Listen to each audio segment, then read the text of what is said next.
नमस्कार, हरियाणा विशेष में आप सभी का स्वागत है और मैं हूं आपके साथ आयुष चित्रांश। कृषि मंत्री जेपी दलाल ने महम के दर्जन भर गांव में ओलावृष्टि और बेमौसम बारिश से खराब हुई फसलों का जायजा लिया है। इस दौरान कृषि मंत्री ने कहा कि किसानों की फसलों को जो नुकसान हुआ है उसको लेकर अधिकारियों को आदेश दे दिए गए हैं। जल्द से जल्द गिरदावरी करवाकर किसानों को मुआवजा दिया जाएगा। कृषि मंत्री ने यह भी कहा कि मई तक किसानों को सरकार की तरफ से उचित मुआवजा दे दिया जाएगा। इस दौरान कृषि मंत्री ने पूर्व की सरकारों पर निशाना साधते हुए कहा कि किसानों के मामले में विपक्ष राजनीति न करके किसानों की मदद करने का काम करे। ये सही है कि बेमौसमी बारिश की वजह से किसानों को बहुत नुकसान हुआ है। पकी पकाई फसल जब उसके घर ले जाने का टाइम था और उसकी उम्मीद थी कि अपने परिवार का भरण पोषण करेगा, तब इस बारिश ने कहीं ओलावृष्टि कहीं तेज आंधी ने बहुत नुकसान किया है। और मुख्यमंत्री जी का मैं धन्यवाद करता हूं कि उन्होंने आदेश कर दिए कि जहां जहां फसल खराब है उसकी तुरंत गिरदावरी करें। सारी गिरदावरी चल रही है। किसान ने अपने आप पोर्टल पर चढ़ा दिया तो भी ठीक है, नहीं चढ़ाया तो महकमा करेगा। और मई के महीने तक इनको जो है खराबे का पैसा हम भिजवाएंगे। 31 तारीख तक का आदेश है कि सारे अधिकारी इसकी गिरदावरी को कर दें। और मैं खुद भी कई जिलों में गया हूँ, जहाँ जहाँ नुकसान है वहाँ हम निश्चित तौर पर उसकी भरपाई करेंगे। ये गलतफहमी है कि इस देश में 2 कानून हैं और अब तक होता भी आया। वो समझते हैं कि राज परिवार के लिए अलग कानून, आम जनता के लिए अलग कानून। अगर उन्होंने गलत किया है कुछ, अदालत ने सज़ा सुनाई है, अदालत में वो गए हैं और आम आदमी के लिए जो कानून है वही कानून उनके लिए है। इसमें प्रोटेस्ट करने की क्या बात है, मेरी समझ में नहीं आती। प्रोटेस्ट क्या वो अदालत के खिलाफ कर रहे हैं, क्या भारत के कानून के खिलाफ कर रहे हैं? उनको समझना चाहिए कि वो दिन गए कि कुछ परिवारों पर देश का कानून लागू नहीं होता था। अब मोदी जी की सरकार है, सबके लिए एक कानून एक जैसा है।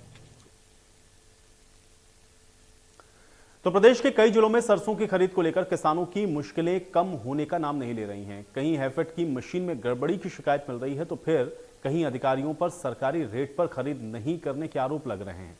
बेमौसम बारिश और ओलावृष्टि ने किसानों की मुसीबत को बढ़ाने का काम किया है। सोनीपत, सिरसा, बल्लभगढ़ में इसी तरह की परेशानी से किसान लगातार दो चार हो रहे हैं। सोनीपत में जहां किसानों ने सरसों की फसल में नमी मापने वाली मशीन में गलत आंकड़े दिखाने के आरोप लगाए हैं, तो सिरसा में किसान सरकारी दाम पर सरसों की खरीद का इंतजार अभी तक कर रहे हैं। बल्लभगढ़ में किसान बारिश के साथ सरसों की खरीद नहीं होने के चलते नाराज हैं। किसानों ने सरकार से अब जल्द ही खरीद को शुरू करने की मांग की है।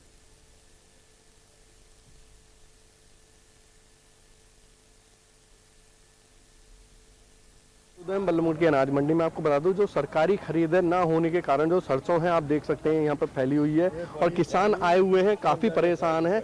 आइए बात कर लेते हैं किसानों से। क्या नाम है आपका? मेरा नाम बीनू हाजी। बीनू जी, कहाँ से आए हैं आप और सरसों लेके आए? मोनो से आए। हाँ। तो सरकारी खरीद नहीं हो रही है या खरीद हो रही है? कुछ नहीं, खरीद कैसी भी ना कोई पूछ ना हो जी। हाँ, जो परेशान है। अधिकारी हैं, आपने बातचीत की हो अधिकारियों से? ना कोई अधिकार आयो ना पूछे किस तुम आए हो, तुम पूछ रहे हो, तुम बता रहे। अच्छा। हाँ जी, पूछ नहीं ना आयो कोई। क्या नाम है आपका? भैया मोनू है मेरा नाम। मोनू जी, कहाँ से आए हैं आप? भैया भीखू नंगरा से आए हैं। क्या लाए हैं? सरसों लाए हैं भाई।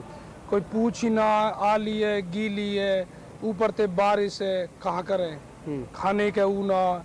हमारी बहन को कोई ब्याह है तो कहो तो करे हम पर, ना कोई नौकरी, कोई टेस्ट देने जामे कहीं नंबर ना आवे, हम भर्ती मारे तो 2 नंबर ते रह गो, खड़ो रहे बे, ऑनलाइन लग रही है, कोई पूछना, कहीं भी पीछे रह गए, कोई भैया कति पूछना। देखो आप साफ तौर पर देख सकते हैं जो सरसों लाए हैं किसान काफी परेशान है। आइए बात कर लेते हैं। क्या नाम है आपका?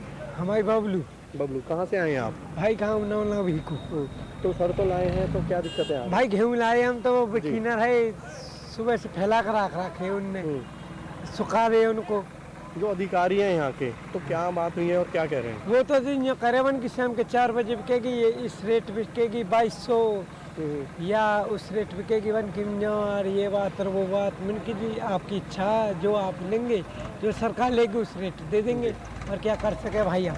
और भी किसान हैं हमारे साथ, उनसे बात कर लेते हैं। क्या नाम है आपका? तिवारी। तिवारी जी, कहाँ से आए? मोहना। तो सरसों लाए हैं, क्या दिक्कतें आ रही हैं जब आप अधिकारियों से बात करते हैं? अधिकारी लोग कोई दिखाई नहीं पड़ता है जी। यहाँ पर।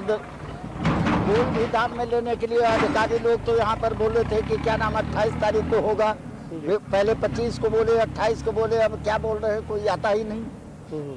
ना हमें तो कोई कहीं ना जो अधिकारी हैं कहीं ना कहीं जो लापरवाही दिखा रहे हैं, जो सरकारी खरीद होनी थी अभी तक नहीं हो पाई है, किसान बेहद परेशान है। इंडिया न्यूज़ से प्रेम खान, बल्लमगढ़। दिखा दीजिए 3.5-4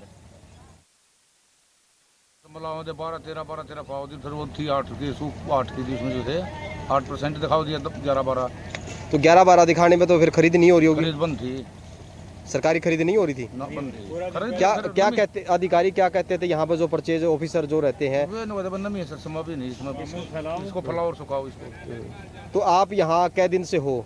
2 दिन से हो जी मंदिर तो ये परेशानी आपने भी झेली है? जल्दी तो पड़ी है जी, जल्दी है बता पड़े हैं। तो भाई ये कमी पकड़ी कैसे?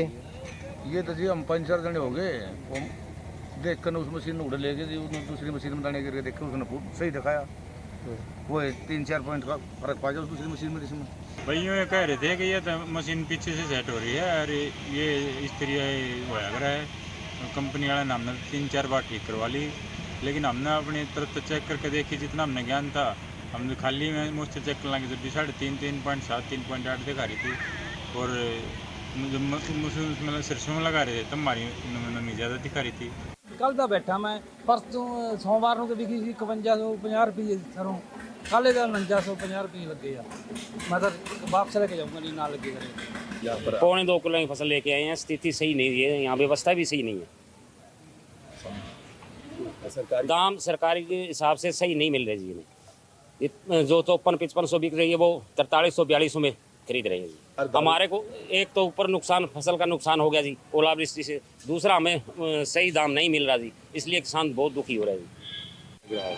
बहुत ही माड़ी हालत है जी, यहाँ तो ओला भी बहुत ज़्यादा पड़ गया, कणक भी मानो सामने, इस कारण मैं ये निकाल के लाया, वो चलो भी हाथों हाथ तुलझेगी, तुलने लाग रही है। रेट है कौन 4200-4300, और क्या गिल्ली ज़्यादा है, बेरो कौन गिल्ली किया ज़्यादा है, सरकार की कोई व्यवस्था कौन, सरकार खरीद ही कौन रही, ये ड्रामो ही कर रखे अभी। अब मैं सरकार खरीदे, कुछ नहीं खरीद। तो भिवानी में सरसों की खरीद को लेकर कृषि मंत्री जेपी दलाल ने कहा कि किसान चिंता न करें, सरकार सरसों की सारी फसल खरीदेगी। पिछले 10-12 दिन से हमने 15 तारीख से खरीद करने का आदेश दे दिया था। थोड़ी थोड़ी खरीद हो भी रही है, लेकिन मौसम की मार की वजह से सरसों भीग गई। मंडियां में देख के आया हूं, कल 5-6 मंडियों में गया, एक दाना भी नहीं आया हुआ है। हर एक किसान भाई का सरसों को हम खरीदेंगे, आप चिंता बिल्कुल ना करें। सिर्फ सुखा के फसल को लेके आएँ, और हरियाणा के एफिड के द्वारा सब मंडियों में खरीद के आदेश दे दिए गए हैं। डिप्टी सीएम दुष्यंत चौटाला ने हिसार एयरपोर्ट का निरीक्षण किया है। इसके साथ ही अधिकारियों को चल रहे विकास कार्यों में और तेजी लाने के निर्देश दिए हैं। दुष्यंत चौटाला ने यह भी कहा कि हमारा लक्ष्य है कि हरियाणा को एविएशन के क्षेत्र में आत्मनिर्भर बनाना है। इस उद्देश्य से हिसार हवाई अड्डा हमारे प्रदेश के लिए मील का पत्थर साबित होगा। डिप्टी सीएम ने यह भी बताया कि हम 2 से 3 कंपनियों के साथ MOUs को साइन करेंगे। हिसार से लुवास और HAU के साथ DD किसान चैनल पर 8 घंटे का टाइम स्लॉट चलाएंगे। तलवंडी राणा के धरने पर दुष्यंत ने कहा कि हमने ग्रामीणों को बताकर ही रास्ता बंद किया है। उन्होंने ये भी कहा कि हमने फॉरेस्ट विभाग को पत्र लिखकर 15 एकड़ की जमीन मांगी है। जैसे ही यह प्रोसेस पूरा होगा, सड़क बनाने का काम शुरू कर दिया जाएगा। जरूरत कैसे आएगी, कब आएगी, आप भी नहीं प्रेडिक्ट कर सकते, मैं भी नहीं प्रेडिक्ट कर सकता। आज से 10 साल पहले 1 करोड़ नागरिक भी जहाज में नहीं बैठते और रेल पर लोड रहता था। आज 2nd क्लास AC जो कोच होती है ट्रेन की, उसमें 14 करोड़ नागरिक ट्रैवल करते हैं। वही जहाज के अंदर इकोनॉमी क्लास की अगर मैं बात करूँ तो 16 करोड़ से ज़्यादा नागरिक ट्रैवल करते हैं। ये बदलाव है, और ये आने वाले समय में जो जहाज़ों की स्ट्रेंथ 200 थी, आज हम 940 पे पहुँच गए, और गवर्नमेंट ऑफ इंडिया की प्रेडिक्शन है कि 2025 तक ये 1500 जहाज हिंदुस्तान में होंगे। तो ये मोबाइल और ये छोटे कैमरे, ये तो अब आए हैं, पहले तो बड़े बड़े कैमरे लिए जाते थे। तो टेक्नोलॉजी ट्रांसफ़र के बाद ज़रूर IT इंडस्ट्री में बदलाव आया है, और उसको देखते हुए भी जो DD किसान है उसका एक हम टाइम स्लॉट हिसार लाने का प्रयास करते हैं। क्या तलवंडी राणा की बात है, प्रोजेक्ट नहीं रोका जा सकता, प्रोजेक्ट अपना चलता रहेगा, समय अनुसार हमने इसको कंप्लीट करना है। ऑल्टरनेटिव अरेंजमेंट्स हमने उनके लिए किए थे फॉर द टाइम बिंग कि नागरिकों को दिक्कत ना है। उनको बताकर ही उस रनवे की जो क्रॉस कटिंग थी उसको बंद किया गया। मगर आने वाले टाइम में हमने फॉरेस्ट डिपार्टमेंट को ऑलरेडी लिखित में भेज दिया है कि हमारी बाउंड्री वॉल के साथ फॉरेस्ट डिपार्टमेंट की हमें 15 एकड़ ज़मीन चाहिए, उसके बदले में ही फॉरेस्ट की ही ज़मीन के साथ लगती है 15 एकड़ ज़मीन हम तबादले में उनको देंगे। मुझे उम्मीद है कि जो प्रोसेस फॉरेस्ट डिपार्टमेंट का गवर्नमेंट ऑफ इंडिया के अप्रूवल लैंड ट्रांसफ़र का भी और पेड़ों के काटने का भी होता है, जैसे ही वो कंप्लीट होगा इन द मीनवाइल हम इसका टेंडर प्रोसेस कंप्लीट करवा लेंगे और कंप्लीट करवा कर रोड जो हमने बाउंड्री की पेरिफेरी पे बनानी है सिक्योरिटी के सारे मापदंड हैं। तो दुष्यंत चौटाला ने राहुल गांधी को घर खाली करने के नोटिस पर भी कहा कि नियम के अनुसार सदस्यता जाने के 30 दिन के अंदर मकान खाली करना होता है। इस दौरान उन्होंने कांग्रेस पर तंज कसते हुए कहा कि जब ओपी चौटाला को फंसाया गया था तब हमने भी सरकारी मशीनरी के दुरुपयोग की बात कही थी। आज कांग्रेस भी यही बात कहकर हमारी बात पर मुहर लगा रही है। मकान तो जब मैं मेंबर ऑफ पार्लियामेंट था जब भी मेरे पास 30 दिन की वैलिडिटी थी सदस्यता जाने के बाद।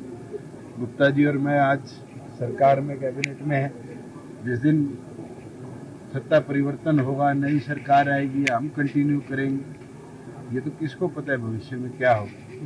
मगर जिस दिन सदस्यता या पोस्ट जाएगी उसके बाद ये तो आपकी जिम्मेवारी है कि 30 दिन के अंदर अंदर आप खाली करते। आना किसके घर में आना कोई रोक सकता है? हाँ, बात सदस्यता जाने की, डेफर्मेशन का केस था, कोर्ट ने फैसला किया। अगर कोर्ट के फैसले के खिलाफ चुनौती देनी है तो सुप्रीरियर कोर्ट में जाओ। और ये कहना कि मिसयूज ऑफ मशीनरी है, ये तो मैं तो आज भी आपके आगे कहता हूँ। चौटाला साहब को, डॉक्टर अजय सिंह चौटाला जी को 13 में सजा हुई थी, उस समय हम भी कहते थे कि मिसयूज ऑफ मशीनरी है। इसका मतलब तो कांग्रेस जो आज बात कह रही है 2013 की हमारी बात के ऊपर मोहर लगा रही है कि कांग्रेस ने किस प्रकार से मशीनरी का दुरुपयोग।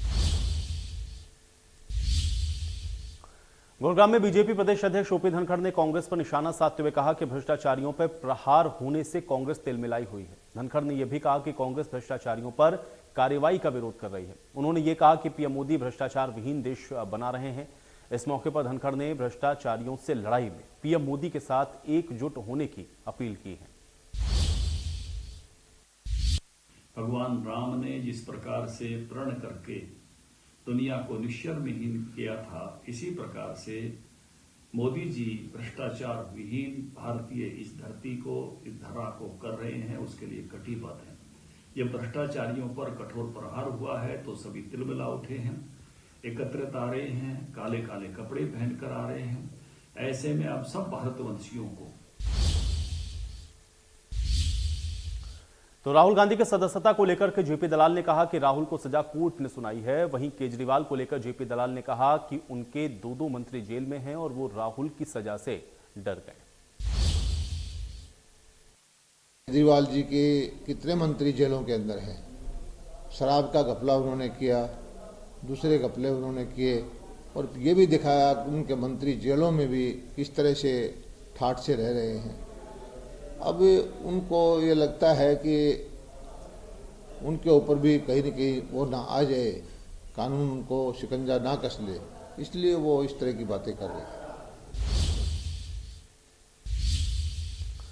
तो कांग्रेस के राज्यसभा सांसद दीपेंद्र हुड्डा गुरुवार को हाथ से हाथ जोड़ो अभियान के तहत जींद के अलेवा में एक जनसभा को संबोधित किया। दीपेंद्र हुड्डा ने गठबंधन सरकार पर निशाना साधते हुए कहा कि इन्होंने लोगों से किया वादा पूरा नहीं किया। दीपेंद्र हुड्डा ने यह भी कहा कि अगर जींद कांग्रेस को 5 सीटें जितवा दे तो चंडीगढ़ में कांग्रेस की सरकार होगी। इस मौके पर उन्होंने प्रदेश में कांग्रेस की सरकार बनने पर 6,000 रुपए बुजुर्ग पेंशन, गरीबों को 100-100 गज के प्लॉट देने का वादा भी किया।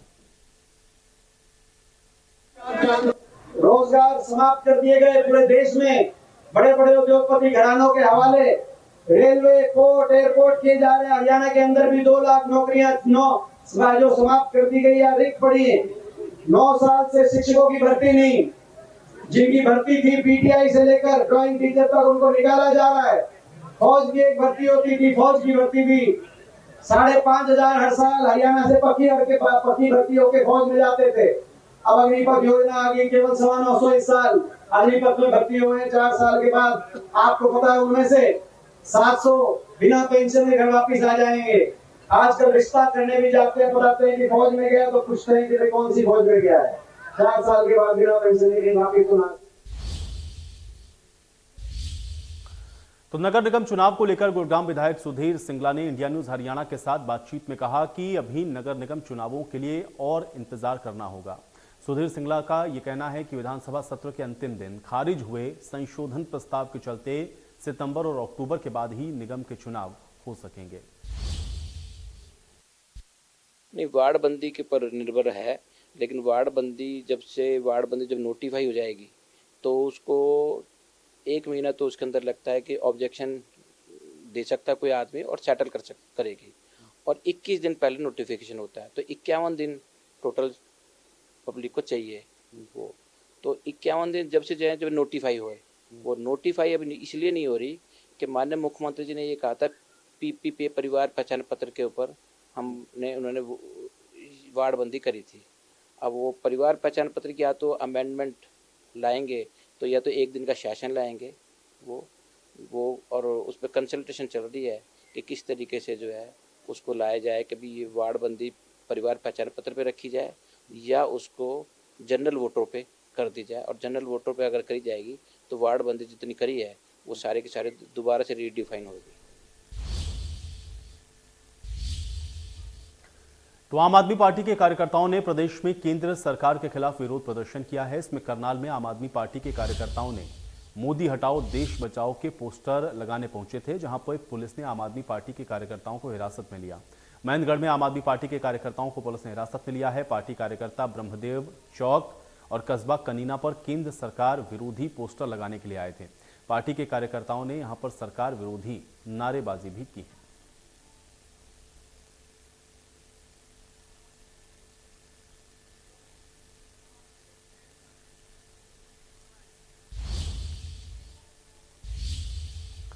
तो हरियाणा में रेलवे का 100% इलेक्ट्रिफिकेशन हो चुका है। ऐसे में प्रधानमंत्री ने रेलवे के इलेक्ट्रिफिकेशन को लेकर के हरियाणा को बधाई दी।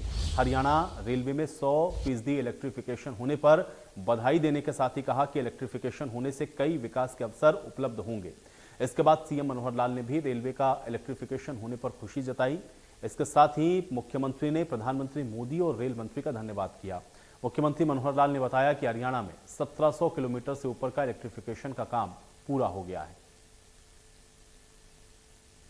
बहुत ही प्रसन्नता का ये विषय है कि भारत सरकार ने जो इलेक्ट्रिफिकेशन ऑफ रेल लाइंस ये जो शुरू किया, इसमें हरियाणा जो है अपने पूरे टारगेट को पूरा कर चुका है। 1700 किलोमीटर से ऊपर रेल लाइंस का इलेक्ट्रिफिकेशन हो गया है। और इसमें जैसे ही रेलवे की ओर से ये समाचार मिला, प्रधानमंत्री जी ने स्वयं होकर के ट्वीट किया है, हमने उसको रीट्वीट किया है और एक अच्छी उपलब्धि हरियाणा के खाते में गई है। इसके लिए मैं हरियाणा के रेलवे अधिकारियों को, पावर उनका जो इलेक्ट्रिफिकेशन डिपार्टमेंट है उनको बहुत बहुत बधाई और शुभकामनाएं देता हूँ। आज तो विश्व बॉक्सिंग चैंपियनशिप में गोल्ड मेडल जीत करके इतिहास रचने वाली हरियाणा के मुक्केबाजों ने गुरुवार को मुख्यमंत्री मनोहर लाल के साथ मुलाकात की है। हरियाणा के मुक्केबाज नीतू गंगस और बॉक्सर स्वीटी बुरा ने सीएम मनोहर लाल से चंडीगढ़ स्थित संत कबीर कुटीर में उनके साथ मुलाकात की। इस दौरान सीएम ने दोनों बॉक्सर को ग्रुप बी की नौकरी का ऑफर लेटर और 40 लाख रुपए कैश रिवॉर्ड दिया है। उन्होंने कहा है कि पहली बार नॉन ओलंपिक भार वर्ग कैटेगरी के विजेताओं को सम्मानित किया गया है। मुख्यमंत्री ने दोनों खिलाड़ियों के उज्जवल भविष्य की कामना करते हुए कहा है कि हमारे खिलाड़ी देश और दुनिया में लगातार हरियाणा का नाम ऊंचा कर रहे हैं। इस मौके पर दोनों महिला खिलाड़ियों ने हरियाणा सरकार की खेल नीति की जमकर तारीफ करते हुए कहा कि हरियाणा सरकार की खेल नीतियों से खिलाड़ी को प्रोत्साहन मिलता है।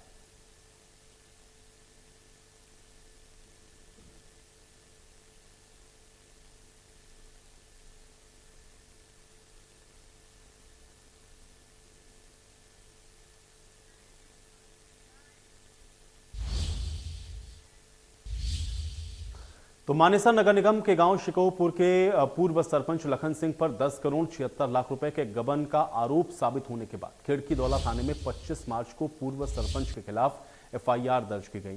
हालांकि अभी तक आरोपी पूर्व सरपंच को गिरफ्तार नहीं किया गया। इस मामले में शिकायतकर्ता शिशुपाल यादव का यह कहना है कि एफआईआर दर्ज होने के बाद से अभी तक उससे ना तो जांच में कोई सहयोग मांगा गया और ना ही अभी तक आरोपी की गिरफ्तारी हुई है। अब शिकायतकर्ता ने यह मांग की है कि जल्द से जल्द आरोपी को गिरफ्तार किया जाए। उन्होंने यह भी कहा कि 10 करोड़ 76 लाख का गबन का मामला कोई छोटा मामला नहीं है, लेकिन प्रशासन पता नहीं क्यों इस मामले में ढिलाई बरत रहा है।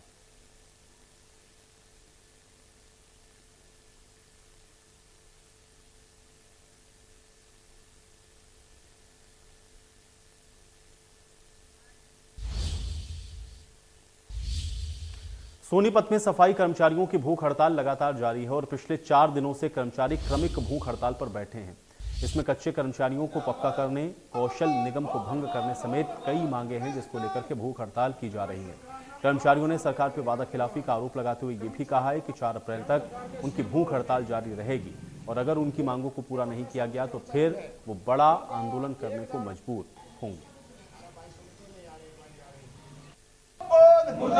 29 अक्टूबर 2022 को नगर पालिका और सरकार के बीच में समझौता था। उसमें मांगे ये थी कि भाई कौशल निगम भंग होगा, जो पेरोल के कर्मचारियों को पक्का किया जाएगा, फायर के जो 1327 प्लस 212 का कौशल निगम से भंग करके उनको पोस्टों मर्ज किया जाएगा। पर सरकार ने एक भी पत्राचार जारी नहीं किया, तो इसके कर्मचारियों में काफ़ी रोष है।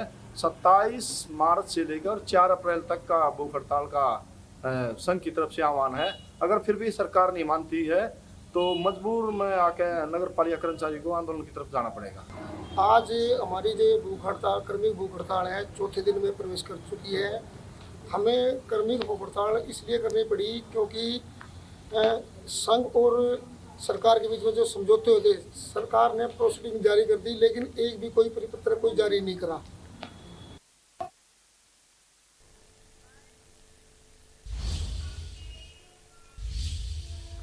और चलिए इसी के साथ हरियाणा विशेष में मेरे साथ फिलहाल इतना ही।